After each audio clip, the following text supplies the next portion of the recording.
You know that spice you sprinkle on your oatmeal or in your coffee? Well, that cinnamon has a story that is way more complex than you'd probably guess. It's this incredible journey that starts with a tropical tree and involves, believe it or not, years of patience and some serious skill.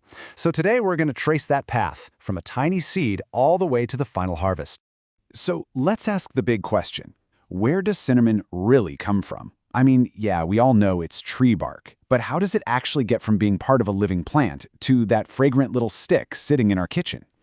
Well, it turns out the process is just fascinatingly complex. And this is not just your average farming, not by a long shot. It's all about finding the perfect environment, mastering a very specific craft, and then waiting for years for the plant to mature. It's really this perfect blend of nature and human artistry. So, let's get into it. Okay, first things first, you can't just go and plant a cinnamon tree in your backyard and hope for the best. Nope. This plant is picky. It has a very specific list of demands that have to be met before you can even think about getting started. And what's wild is just how specific these conditions are. I mean, cinnamon is a true tropical plant, through and through. It needs intense heat and humidity. It needs a massive amount of rain. We're talking up to 100 inches a year. And on top of that, really acidic soil. This is no ordinary plant, folks. It's a specialist. So let's say you found that perfect tropical spot. Now you've got a huge decision to make. How do you actually start the plant's life? And this one choice, it can literally make or break an entire farm. You basically have two choices, seeds or cuttings. And this is where the practical side of farming really kicks in. Now, seeds are an option, sure, but their success rate is less than 5%. Can you imagine? That's a huge gamble.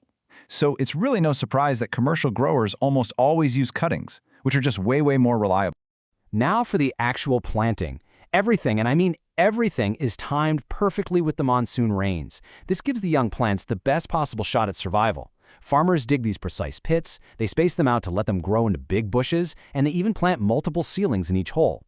It's all about creating a dense, productive crop right from the start. And now, the long wait begins. The seedlings are in the ground, but the real work of shaping the future spice is just getting started. And let me tell you, this isn't a quick process. It's a multi-year commitment. Just check out this timeline. It's a year and a half before the first pruning even happens.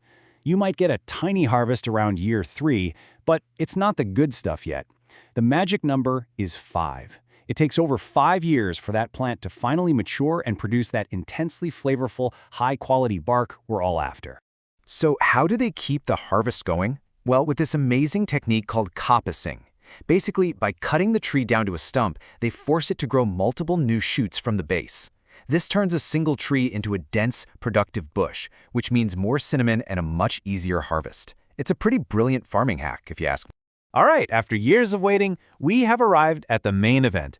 And this isn't just harvesting, this is pure artistry. This is the moment a simple branch is transformed into the spice we all know and love. So, after all that waiting, how in the world does a farmer know when the perfect moment to harvest is? It's not like there's a date on the calendar. Nope, they have to read the plant's signals. See, farmers look for a few key things.